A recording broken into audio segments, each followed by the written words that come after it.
The glass sauce jar exploded against my newly laid kitchen tile, painting the white ceramic in bright crimson streaks before I could even drop my key fob.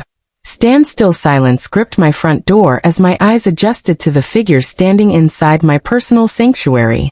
My mother and my sister were already rearranging my private living room and taking exact measurements of the empty back offices, acting as if they owned every single square foot of the property I had just purchased. My sister, whose name is Brianna, barely hesitated when she noticed me standing near the shattered jar with my arms full of spilled groceries. She casually mentioned that I had returned home earlier than expected, completely ignoring the fact that she was holding a tape measure against my guest room walls. My mother stepped around my brand new sofa, claiming she had used my bathroom during a previous brief visit to secretly duplicate my personal house keys without asking for my permission.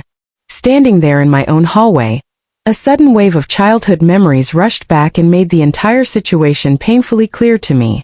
Growing up, my parents had spent thousands of dollars throwing lavish birthday carnivals for Brianna, while my own special occasions were always dismissed as minor budget burdens.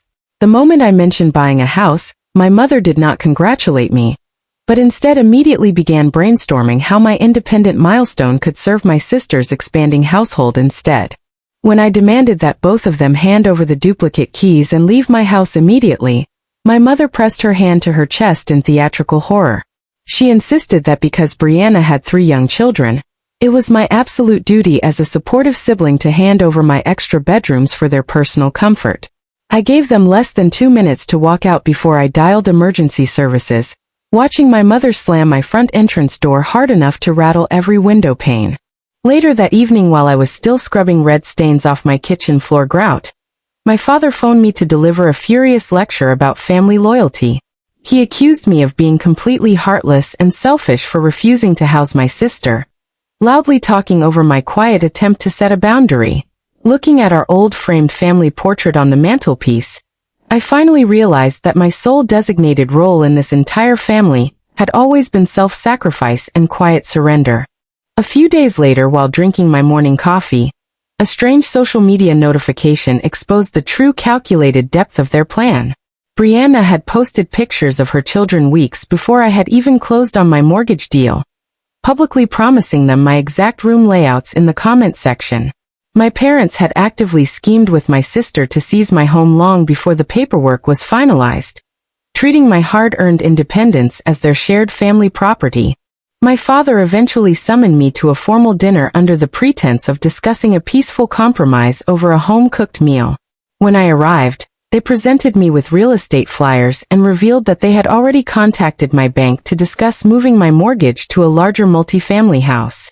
My mother casually explained that my personal furniture would not fit, while my brother-in-law discussed which garage spaces he planned to claim for his personal truck. When I stood up and walked away from their toxic dinner setup, my mother launched a full campaign of social media smear tactics against my reputation. Local neighbors and childhood acquaintance friends began messaging me about my supposed cruelty, while our family pastor even showed up uninvited at my front porch step to lecture me on forgiveness. They painted me as a cold villain, completely ignoring the fact that my mother had secretly diverted my official mortgage paperwork directly to her personal home address. The final straw occurred when my father and mother showed up directly at my workplace lobby, lying to the front desk receptionist about a fake emergency involving my sister. I walked down to the main lobby area, pulled out my smartphone, and showed my parents the high-definition security footage of my mother trying multiple stolen keys in my front door lock.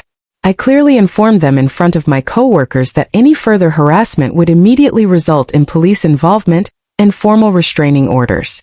Seeing the disgust on the faces of my professional colleagues finally forced my parents to shrink back and walk out of the building forever. It has been 6 full months since that dramatic workplace confrontation, and my small cottage has finally transformed into the quiet, safe space I always deserved. Building a high boundary wall was the only way to save my own life, because stopping people from taking advantage of you is not selfish, it is absolute survival. If you enjoyed this intense family drama story, please hit the subscribe button right now and click on the video showing on your end screen to watch another incredible real-life story.